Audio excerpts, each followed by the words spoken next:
Drawing রুমে বসেছিল মোহনা। তখনই শাশুড়ি চিৎকার করতে করতে আসে।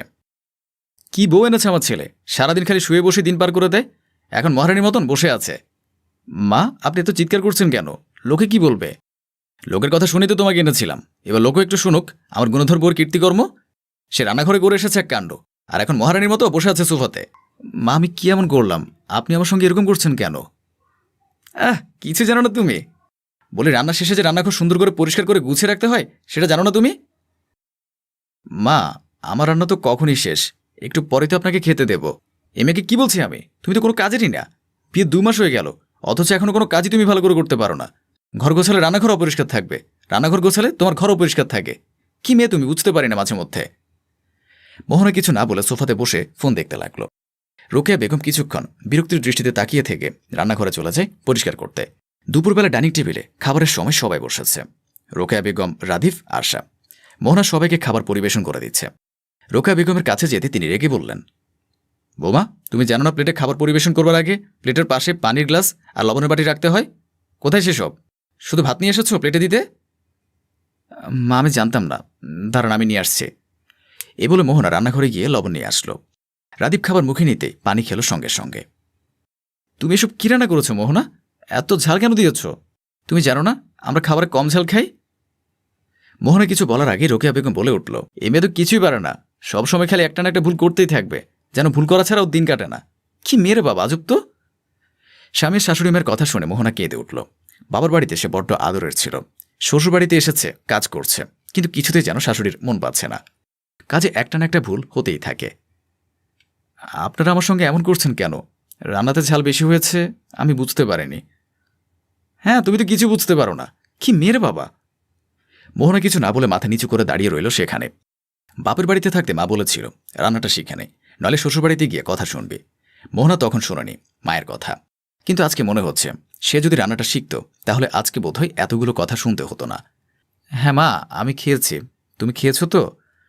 রোকেয়া বেগম সোফাতে বসে বৌমার উদ্দেশ্যে বলল, আমরা যখন শ্বশুরবাড়িতে ছিলাম তখন বউ হয়ে 6 মাস পর একবার ফোনে কথা বলতে পারতাম মায়ের সঙ্গে, আর এখনকার দিনের বৌমারা ফোন হাতে পেলেই নামাতেই চায় না। কি যে দিন আসছে। মোহনা ফোন রেখে দিল, বুঝল তার শাশুড়িমা তাকে উদ্দেশ্য করে কথাগুলো বলছে। সংসারে অশান্তি হবে ভেবে ফোন রেখে দিল সে। বৌমা, যাও রান্নাঘর থেকে চা করে নিয়ে আসো তো, মাথাটা ধরেছে। বরদুপুরে কি রেঁধে দিয়ে ঝাল করে তরকারি খেয়েছিলাম, পেট গরম হয়ে গেছে, এখন আবার মাথাও ধরেছে। মোহনা কিছু না বলে চা বানাতে চলে গেল। একটু পর কাপে চা এনে রোকেয়া বেগমকে দিতে যাবে, ঠিক তখনই চায়ের কাপটা হাত থেকে রোকেয়া বেগমের হাতের উপর পড়ে যায়। গরম চা হাতে পড়া মাত্রই রোকেয়া বেগম বসা থেকে উঠে পড়ে। মোহনা গিয়ে তাড়াতাড়ি পানি নিয়ে আসে হাতে দেবার জন্য। পানির মগে রোকেয়া বেগম তখন হাতটা চুবিয়ে রাখে কিছুক্ষণ। চা বানাতে বলেছি তাই বলে আমার সঙ্গে এরকমটা করলি তুই, তাই না? গরম চাটা একেবারে হাতে ঢেলে দিয়েছে। উফ, চলে যাচ্ছে রে, তার তোকে দেখাচ্ছি মজা আমি। মোহনা কিছু বলতে যাবে, তখনই রুম থেকে মায়ের চিৎকার শুনে রাদীপ বেরিয়ে আসলো। রাদীপকে দেখতে পেয়ে রোকেয়া বেগম তৎক্ষণাৎ মাটিতে শুয়ে পড়ে চিৎকার করতে থাকে। এ কি মা, তুমি এরকম মাটিতে পড়লে কি করে? কাঁদছো যে, কি হয়েছে তোমার? বাবারে, তোর বউ যে আমার সঙ্গে এরকম করবে আমি ভাবিনি রে। তোর বউকে বললাম আমার মাথাটা ধরেছে, একটু চা করে নিয়ে আসতে। ওকে আমি দুপুরে তরকারিতে ঝালের জন্য বকেছি। দেখ, ও আমার হাতে গরম চা ঢেলে দিয়েছে। শুধু তাতে শান্তি হয়নি, যে আমি মলম লাগাতে যাচ্ছিলাম তখনই সে আমাকে ল্যাং মেরে মাটিতে ফেলে দেয়, আর আমি পড়ে যাই। রাদীপ এসে মাকে মাটি থেকে তুলে সোফাতে বসায়। তোমার এত বড় সাহস, তুমি আমার মাকে মাটিতে ফেলে দিয়েছ, আবার গরম চা ফেলে দিয়েছ? এত সাহস তোমার কোত্থেকে আসে? বিশ্বাস করো, আমি সব কিছুই করিনি রাদীপ। রোকেয়া বেগম তখন বলে উঠল রাদীপকে, হ্যাঁ বাবা, তোর বউ কিছু করেনি। দেখ, এই যে চা পুরো আমার হাত পুড়ে গেল, এটা তো আমি ইচ্ছে করে করেছি। এই বলে রোকেয়া বেগম পুড়ে যাওয়া হাতটা দেখাতে লাগলো রাদীপকে। এরপর বলবো তুমি তুমি কিছু করনি আমার মায়ের সঙ্গে? রাদীপ, বিশ্বাস করো, আমি সত্যি কিছু ইচ্ছে করে করিনি। মা আমাকে চা বানিয়ে দিতে বলেছিল, আমি এনে দিয়েছিলাম, কিন্তু মা এই যে মাটিতে শুয়ে যাওয়া, এসব কিন্তু মিথ্যে বলছে। রাদীপ মোহনার কথা শুনে মোহনাকে ঠাস করে দুটো থাপ্পড় মেরে দিল। থাপ্পড় খেয়ে মোহনা গালে হাত দিয়ে থ হয়ে দাঁড়িয়ে আছে। তুমি আমাকে থাপ্পড় মারলে রাদীপ? চোখের সামনে দেখতে পাচ্ছি আমার মায়ের হাত পোড়া, তাও বলবি মা মিথ্যা বলছে? হ্যাঁ, মিথ্যা বলছে তোমার মা তোমার সঙ্গে। মা আমার কাছে সবার আগে, সে মা আমার আঘাত পেয়েছে তোর জন্য, আবার তুই বলছিস সে মিথ্যে বলছে? চলে যা বলছে, তোর মতো মেয়েকে আমার লাগবে না। রাদীপের কথা শুনে রোকেয়া বেগম বিচলিত হয়ে পড়ল। মোহনা তার হাতে ইচ্ছে করে চাপ ফেলেছে, এটার জন্য সে চাইছিল রাদীপ যেন মোহনাকে কথা শোনায়, কিন্তু তার করা ঘটনায় যে রাদীপ মোহনাকে থাপ্পড় মারবে এটা মোটেও চায়নি রোকেয়া। ব্যাপারটা বেশি দূর এগোতে না দিয়ে রোকেয়া বেগম ছেলেকে বলল, বাবা, বৌমাকে এভাবে বলিস না, ও তো আর ইচ্ছে করে করেনি, হয়তো। মোহনা রোকেয়া বেগমকে থামিয়ে দিয়ে বলল, থাক মা, আপনাকে দয়া করে কিছু বলতে হবে না, আমি চলে যাচ্ছি, আপনি ভালো থাকবেন, আর কেউ থাকবেন আপনাকে বিরক্ত করার জন্য। খবরদার আমার মায়ের সঙ্গে এরকম করে কথা বলবে না, একে তো চুরি, তার উপর আবার সিনা চুরি। চলে যাও তুমি, তোমার মতো মেয়ে আমার লাগবে না, যে কিনা আমার মাকে নিজের মা বলে দেখতে পারে না। হ্যাঁ থাকো তুমি, আমি গেলাম।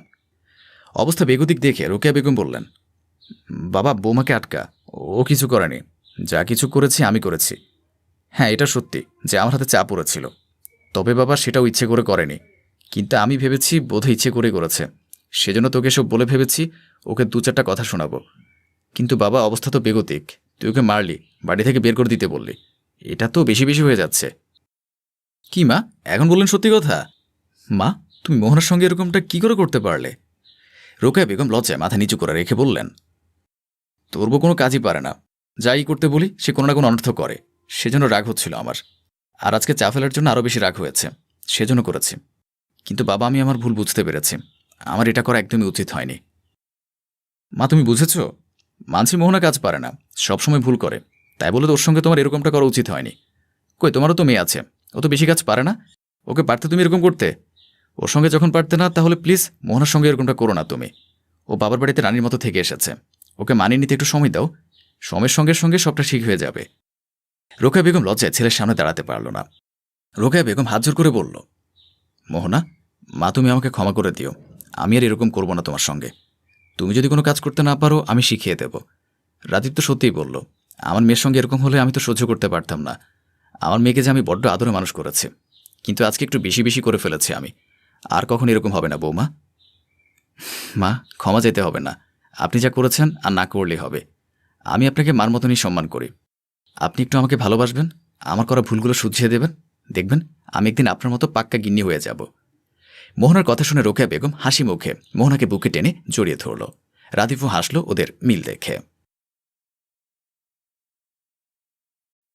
শরীরের জ্বর নিয়ে রান্না করছে সামিরা। রান্না করতে তার কষ্ট হচ্ছে। বড় যে স্বামীকে ডেকেছিল রান্না হেল্প করতে, কিন্তু সে এখনও আসছে না। সামিরা আবারও আসলো তার যা স্বামীর রুমে। এসে দেখে স্বামী ফোনে কথা বলছিল। সামিরাকে দেখে স্বামী কল কেটে দিল। ভাবি, আপনাকে বললাম আমার জ্বর এসেছে, আমি সব কিছু রেডি করে দিয়েছি, রান্নাটা করে নেন, কিন্তু আপনি আসলেন না। ও, আমার মনে ছিল না। জ্বর কি বেশি এসেছে? শরীর খুব খারাপ লাগছে, আমি রুমে গিয়ে শুয়ে থাকি, রান্না এখনো শেষ হয়নি, আপনি কিচেনে যান। রাতে সামিরার আরও বেশি জ্বর উঠল, কিন্তু সামিরার যা এবং ভাসুর সামিরার রুমে এসে কোনো খোঁজ খবর নিল না। রাতে যখন সামিরার স্বামী হাবিব ফোন দিল সামিরার কাছে, সামিরা তার স্বামীকে বলল, আমি খুব অসুস্থ দুপুর থেকে, জ্বর এসেছে, আমাকে ডাক্তারের কাছে নিয়ে যাওয়ার মতন কেউ নেই, তুমি আমাকে টাকা পাঠাও, কাল সকালে ডাক্তারের কাছে যাব। কেন, ভাইয়া তোমাকে মেডিসিন এনে দেয়নি? ভাবির কাছে বলেছিলাম জ্বরের কোনো ওষুধ আছে কিনা, ভাবি বলল নাই, কিন্তু এটা ভাবলো না জ্বর আমি বিছানা থেকে উঠতে পারছি না, আমার ওষুধ খাওয়া দরকার। ভাইয়াকে বলতে পারতো ফার্মেসি থেকে মেডিসিন এনে দিতে। তুমি ভাইয়াকে বলতে ওষুধ এনে দিতে, ভাইয়া হয়তো জানে না। ভাইয়া জানে, ভাবি তাকে বলেছে আমি অসুস্থ, তবুও তো ভাইয়া ওষুধ এনে দিল না। আমি বাসে কাজের মেয়ের মতো কাজ করি, তারা চাইলে কাজের মানুষ রাখতে পারে। তুমি তো বিদেশ থেকে কম টাকা পাঠাও না, আমাকে তো ফ্রিতে কাজের মানুষ পেয়েছে তোমার ভাই ভাবি। এমন কথা বলে মন খারাপ করে দিও না, দূর দেশেই থাকি, তোমাদের জন্য কষ্ট করে ইনকাম করি, যদি ফোন করে এগুলো বলো ভালো লাগে না।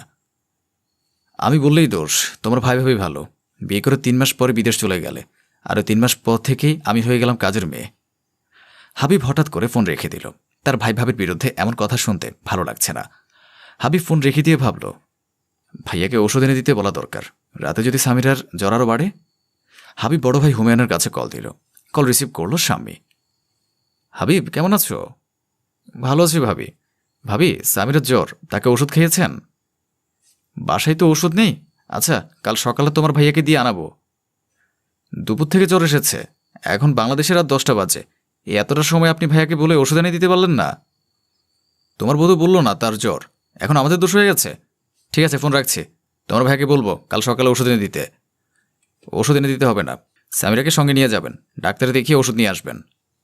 হাবিব ফোন কেটে দেওয়ার পর স্বামী ড্রয়িং রুমে আসে। হুমায়ুন টিভিতে খেলা দেখছিল। স্বামী হুমায়ুনকে বলল, তোমার ভাই ফোন করেছিল, তার বউ অসুস্থ, তাকে মেডিসিন কেন এনে দিলাম না এই কৈফিয়ত চাইল। বলল কালকে সামিরাকে সঙ্গে নিয়ে ডাক্তার দেখাতে যেতে। ডাক্তার দেখাতে যেতে হবে কেন? জ্বরের ওষুধ এনে দিলেই তো হবে। তুমি এখনই যাও, জ্বরের ওষুধ নিয়ে আসো। সকালে যদি ডাক্তারের কাছে নিয়ে যাই, ডাক্তার এই টেস্ট সেই টেস্ট করতে বলবে। ডাক্তারের ফি, টেস্টের সব ফি মিলিয়ে অনেকগুলো টাকা খরচ হয়ে যাবে। তার চেয়ে ওষুধ কিনে এনে দাও, সেটা খেয়ে ভালো হবে। এতগুলো টাকা খরচ করার কী দরকার? ঠিক বলেছ, আমি এখনই যাচ্ছি। হুমায়ুন, হাবিব এবং হুমায়রা 3 ভাই বোন। হুমায়ুন দেশে থেকে ব্যবসা করে, হাবিব দুবাই প্রবাসী। হাবিব 7 বছর ধরে দুবাই আছে। 2 বছর আগে দেশে ফিরে বিয়ে করে সামিরাকে। বিয়ের 3 মাস পর দুবাই চলে যায়। সামিরা গ্রামের মেয়ে। এসএসসি পাশ করার পরে প্রবাসী জামাই পেয়ে সামিরার বাবা মেয়েকে তাড়াতাড়ি বিয়ে দিয়ে দেয়। জামাই বিদেশ থাকে, মেয়ে সুখে থাকবে এমনটাই ভাবনা ছিল সামিরার পরিবারের। কিন্তু হাবিবের পরিবারে এসে সামিরা কাজের মেয়ের থেকে কম কিছু না। ভাসুর যা ননদের ফরমাইশ খাটতে খাটতেই সারাদিন চলে যায় তার। স্বামীর কাছে বলেও তেমন কোনো প্রতিকার পায়নি সামিরা। হাবিব তার বড় ভাইয়ের কথা সবসময় বিশ্বাস করে। হাবিব মনে করে স্ত্রীর কারণে তাদের ভাই বোনের সম্পর্ক যেন ছিন্ন না হয়। ছোট বোন হুমায়রার বিয়ে হয়েছে কিছুদিন আগে। সে কয়েকদিন পরপর ভাইয়ের বাসায় চলে আসে। হুমায়রা আজকেও ভাইয়ের বাসায় এসেছে। ননদকে দেখে সামিরা বুঝতে পারল তার কাজ আরও বেড়ে গেল। সামিরা রান্না করছিল। হুমায়রা এসে বলল, ভাবি দুপুরে শাহিন খেতে আসবে, পোলাও রান্না করবে, সঙ্গে হাঁসের মাংস, আর শাহিনের পছন্দের পাবদা মাছের ঝোল, চিংড়ি মাছের ভর্তা। তুমি আমাকে হেল্প করো। বড় ভাবি তো আমার উপর সব কিছু ছেড়ে দিয়েছে। কয়েকদিন অসুস্থ থাকায় শরীরটা দুর্বল হয়ে গিয়েছে। এত কাজ আমার শরীরে কুলাতে পারবো না। এ সামান্য কাজটাও করতে পারবে না? এটা যদি সামান্য কাজ হয় তাহলে তুমি করছো না কেন? তোমার স্বামীর জন্য ভালো রান্না তুমিই করো। ভাবি, তুমি আমার স্বামীর খাওয়া নিয়ে হিংসে করছো? এত সাহস তোমাকে কে দিয়েছে? দাঁড়াও, আমি বড় ভাইয়াকে বলছি, আর বিদেশে ফোন করে হাবিব ভাইয়াকেও বলবো। যা বলার বলো, আমার সহ্য হয় না। আমি কি বাসার কাজের মেয়ে? আমার স্বামী এত টাকা ইনকাম করে, তারপর আমার কোনো মূল্য নেই এই সংসারে। সামিরের এ প্রতিবাদী হওয়ায় তার ভাসুর যা এবং ননদ খুব ক্ষেপে গেল। হুমায়রা হাবিবের কাছে ফোন করে বলল, তোর বউ আমার সাথে খুব বাজে ব্যবহার করেছে। তুই বেশি টাকা ইনকাম করিস বলে তোর বউ আমার সাথে খারাপ ব্যবহার করবে। তোর বউ কি চায় যে আমি এই বাসায় না আসি? আমি কিছুদিন পরে দেশে আসছি, তখন দেখব সামিরা কেন এমন বলেছে। তার শাস্তি সে পাবে। বোনের কথা শুনে হাবিব সামিরাকে কল দিল। কল রিসিভ করে সামিরা বলল, তুমি কবে আসবে? আমার আর ভালো লাগছে না তোমার পরিবারের অশান্তি। তাড়াতাড়ি বাংলাদেশে চলে আসো, তোমার আর বিদেশ যাওয়ার দরকার নেই। তোমার এত বড় স্পর্ধা হয়েছে, কিভাবে তুমি আমার বোনকে বলেছো যে আমার বাসায় না আসতে? আমার বোন তোমার টাকা খায় নাকি আমার টাকা খায়? তোমার বোনকে আমি এগুলো কিছুই বলিনি, সে মিথ্যে বানিয়ে বলছে। আমাকে পরিবারের সব কাজ করতে হয়। অসুস্থ শরীর নিয়ে কাজ করতে গিয়ে 2টা কথা বলেছে, এতে আবার অন্যায় হয়ে গিয়েছে। ন্যায় অন্যায় দেশে এসে দেখব। হাবিব দেশে ফিরে এসেছে। ভাই ও বোনের জন্য অনেক দামি গিফট নিয়ে এসেছে। সামিরের জন্য এনেছে সোনার নেকলেস। সামিরের গলায় নেকলেস দেখে হুমায়রা খুব রেগে গিয়ে হাবিবকে বলল, নিজের বউয়ের জন্য দামি নেকলেস এনেছিস, আমাদেরকে তো দেখাস নাই, বউকে লুকিয়ে লুকিয়ে দিয়েছিস। বিয়ের সময় তোকে সোনার নেকলেস দিয়েছি, তোর ভাবিকে দেওয়া হয়নি, তাই তার জন্য নিয়ে এসেছে। পরবর্তীতে তোকে আরও একটা এনে দেব। বিয়ের পর যে ভাইয়েরা বদলে যায় সেটা প্রমাণ পেলাম। আমি বদলে যাইনি। বিয়ের আগে যেমন ভাইয়ের হাতে টাকা দিয়েছি, এখনও ভাইয়ের হাতেই টাকা পাঠাই। আমার স্ত্রীর কাছে একটা টাকাও পাঠায়নি। এবং এই 2-3 বছর যাবৎ আমার স্ত্রী বাড়িতে কাজের মেয়ের মতো কাজ করে যাচ্ছে। তোদের নালিশের কারণে বাসে ফিরে তার সাথে খারাপ ব্যবহার করেছে। তবু তাকে আমি বুঝতে চাইনি। তার অধিকার আছে তোদের মতো ভালোভাবে থাকার। ভাবি যদি সেজুগুজে পরে রানী হয়ে বসে থাকতে পারে, আমার স্ত্রী কেন চাকরানির মতো কাজ করবে? নিজের স্ত্রীর বিরুদ্ধে ভাইয়ের মুখ থেকে এমন কথা শুনে হুমায়ুন বলল, তোর খুব সাহস বেড়ে গিয়েছে, বোর বুদ্ধি পেয়ে আমাদের বিরুদ্ধে কথা বলছিস? না ভাইয়া, সামিরা আমাকে কোনো বুদ্ধি দেয়নি। সে যদি 3 বছরে তোমাদের প্রতিটি অন্যের কথা আমাকে বলতো, কবে আমি সেই প্রতিবাদটা করতাম। সে অনেক ভালো মেয়ে বলে চুপচাপ সব সহ্য করে গেছে। আমি প্রবাসী, অনেক কষ্ট করে টাকা রোজগার করি। আমি চাই সংসারের মানুষগুলো ভালো থাকুক। আমার স্ত্রীকে তোমরা এভাবে রেখেছো, এটা যদি বুঝতে পারতাম তাহলে আমি এতদিন প্রবাস জীবন কাটাতাম না। আমি আজ 5 দিন ধরে এখানে এসেছি। এই 5 দিনই বুঝতে পেরেছি 3 বছর তার সাথে কতটা অত্যাচার করেছো তোমরা। তুমি ভুল বুঝতেছো। আসলে আমার শরীরটা কিছুদিন ধরে ভালো নাই, তাই সামিরা কাজ করছে। আর হুমেরা তো আগে থেকে কাজ করে না, সেটা তুমি জানো। শোনো ভাইয়া, আমি আর বিদেশে যাব না। টাকা পয়সা আমি তোমার কাছে পাঠিয়েছি, তা আমাকে বুঝিয়ে দেবে। এখানে ছোটোখাটো ব্যবসা করে আমার স্ত্রীকে নিয়ে আমি আলাদা হয়ে যাব। তার সাথে আর কোনো অন্যায় হতে দেব না। সামিরের বাবা মা আমার কাছে তাদের মেয়ে বিয়ে দিয়েছিল তাদের মেয়ে সুখে থাকবে বলে। আমি তাদেরকে দেওয়া কথাটা রাখতে পারিনি। ভাইয়া, তুই আলাদা হয়ে যেতে চাচ্ছিস তোর বউয়ের জন্য? তুই চুপ কর। তোকে বিয়ে দিয়েছি, 2 দিন পরপর কেন এখানে চলে আসিস? বিয়ের পরও এখানে এসে মহারানী সেজে বসে থাকবি আর আমার স্ত্রীকে দিয়ে কাজ করাবি, তার নামে মিথ্যা বানিয়ে বলে অশান্তি সৃষ্টি করবি। আর যদি এমনটা করিস তাহলে এই বাসায় আসতে পারবি না। ঠিক আছে, আমি এখনই চলে যাচ্ছি, আর আসবো না তোদের বাড়িতে। হাবিব শুয়ে আছে। সামিরা তার পাশে শুয়ে হাবিবকে বলল, আমি কখনো ভাবিনি তুমি ভাইয়া ভাবি এবং হুমায়রার সাথে এভাবে কথা বলবে। তারা আমার সাথে খুব অন্যায় করেছে। আমি তোমাকে মাঝে মাঝে বলতে চাইতাম, কিন্তু তুমি বিশ্বাস করবে না বলে বলিনি। আমি অসুস্থ থাকলে ডাক্তার দেখানোর টাকা দিত না। তুমি তো একবার বলেছিলে আমাকে ডাক্তারের কাছে নিয়ে যেতে, তবু তারা নিয়ে যায়নি। ওরা যা বলতো তুমি তাই বিশ্বাস করতে। সে ভয় আর কিছু বলার সাহসও পায়নি। আমার মনে সবসময় একটা ভয় কাজ করতো, বিয়ের পর বউয়ের কারণে যেন আমাদের ভাই বোনের সম্পর্ক নষ্ট না হয়। এজন্য তুমি কিছু বলতে চাইলেও আমি তা শুনতাম না, আর ভাইয়াকে খুব বিশ্বাস করতাম। কিন্তু তারা যে এমনটা করবে এটা বুঝতে পারেনি। আর এখন আমি আসার পর এই 5 দিনে দেখলাম তোমার কোনো মূল্য নেই সংসারে। যেখানে আমি এত টাকা ইনকাম করে সংসারে দিচ্ছি, আর সেই সংসারে আমার স্ত্রী কিনা অনাথরে, এটা আমি কিভাবে সহ্য করি? তা চুপ থাকতে পারলাম না। এতদিন ভাবতাম আমার বিয়ে ভুল মানুষের সঙ্গে হয়েছে, সে আমাকে গুরুত্ব দেয় না, আমার কথা শোনে না। কিন্তু আজকে তোমার কথা শুনে মনে হচ্ছে না, কোনো ভুল মানুষের সঙ্গে আমার বিয়ে হয়নি। আমার স্বামী অনেক ভালো মনের মানুষ। বুঝি না ভাবি, তোমার কি সমস্যা? কারণ ছাড়া আমার সাথে লেগে থাকো। কি ক্ষতি করেছি আমি তোমার? সবসময় মত পেতে থাকো, কি করে আমাকে কথা শোনাবে? খামাকে ঝামেলা করো না, মন মেজাজ ভালো নেই, তোমার সাথে কথা বলার মুড়ে নেই আমি। হ্যাঁ, এখন থাকবে না, যখন আবার ভাইয়া আসবে তার সামনে ভালো সাজার নাটক করে থাকবে। তুমি বাপু পারোও বটে, কত রং ঢং যে দেখবো তোমার। আমি বলে রাখলাম, আমার সাথে লাগতে এলে চুল একটাও আস্ত থাকবে না তোমার, তাই ভেবে চিনতে এসো। পায়ে পাড়া দিয়ে ঝগড়া করতে ইচ্ছে হচ্ছে বুঝি? তোমার সে আসে ঘুরে বালি, চুপচাপ নিজের রুমে বসো, আমাকে জ্বালাতে আসো না। আমার বইয়েই গেছে। আমার ভালো লাগছে না মিষ্টি, জ্বালিও না। তোমার কোন বাড়াবাতে চাই দিয়েছি আমি? সকাল সকাল শুরু করেছো, কোথায় দাওনি তা বলো। আমার ভাইটাকে বশ করে রেখেছো, সামান্য বিষয়ে ঝামেলা করছো, এরপরও বলো কোন ভাড়াবাতে চাই দিয়েছো? ছোটলোক পরিবার থেকে মেয়ে আনার কুফল এটা। মুখ সামাল দাও। ছোটলোক পরিবার মানে কি? তোমরা বড় পরিবার হয়ে কোন রাজ্য উদ্ধার করে ফেলেছো শুনি? উঠতে বসতে আমাদের থেকে জঘন্য আচার আচরণ তোমাদের। আগে জানলে এই বাসার বউ হয়ে আসতাম না। আসতে না? কে আসতে বলেছিল? তোমরা নাইলে আমরা বেঁচেই যেতাম। এখনও তো পারো চলে যেতে, মুন্ডু চিবিয়ে খাচ্ছ কেন? মিষ্টি, তুমি ভুলে যাচ্ছ আমি তোমার বড় ভাইয়ের বউ, কথাবার্তা সাবধানে বলো। মিষ্টি ভেঙচি কাটল। ছায়া হাতে থাকা বাসনপত্রগুলো শব্দ করে একে একে রাখল। সে শব্দে বিরক্ত হয়ে রুমে থাকতে না পেরে বেরিয়ে এলো ছায়ার দেবর সোয়াদ। কি হয়েছে? বাসায় গিয়ে থাকতে দেবে না নাকি? আল্লাহর ফজর ওয়াক্তেও তোমাদের ননদ ভাবের ক্যাচাল শুরু হয়ে গিয়েছে। এটা একটা ভদ্রলোকের বাসা, রোজ রোজ চিল্লাফাল্লা করে আশেপাশের মানুষকে কি জানাতে চাও তোমরা? সাধারণ কমন সেন্স নেই তোমার? এত শব্দ কেন করছো? অফিসের একটা প্রজেক্টের ফাইল রেডি করছিলাম, তোমাদের কারণে আজ সেটা সম্পন্ন করতে পারবো না বলে মনে হচ্ছে। বেদে বাড়ি বানিয়ে ফেলেছে, বাসাকে আর বাসা মনে হয় না, বস্তির গোড়াও মনে হয়। মিষ্টি না হয় ছোট, তুমিও কি তাই? তোমার তো উচিত সিচুয়েশন বোঝা, আর তুমি ওর সাথে জোড়া বেঁধে ঝগড়া করো। বস্তির মেয়ে ঘরে তুললে কি আর মনে হবে ছোট ভাইয়া? আমার ভাইয়ের সংসারে করতে হয়েছে না, তা ফলাতে হবে তো। হ্যাঁ, সবাই পারবে আমার সাথে, আমি উড়ে এসে জুড়ে বসেছি না। নিজের মনের দোষ দেখেও না দেখার ভান করবে।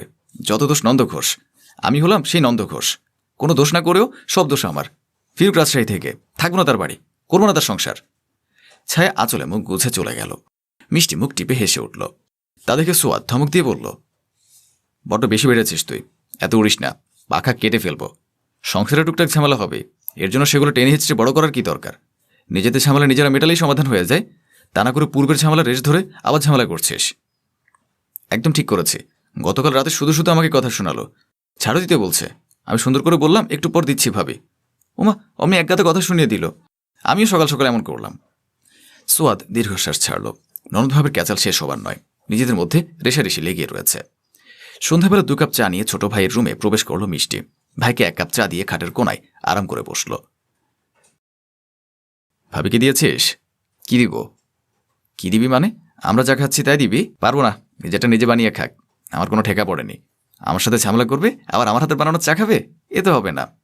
আমার হাতের কিছু খেতে হলে আমার সাথে ভালো ব্যবহার করতে হবে, আমার মন মতো হতে হবে। তোমার ভাবি সেরকম না, এর জন্য তার সাথে কোনো খাতির নেই আমার। কিসের এত চাপা দ্বন্দ্ব তোদের মাঝে বলবি? তোদের দেখলে একজন একজনের চিরশত্রু বলে মনে হয়। সারা জীবন কি বাপের বাড়িতে থাকবে? শ্বশুর বাড়ি যাবি না? তো ননদ যদি তোর সাথে এমন করে তখন কি করবি?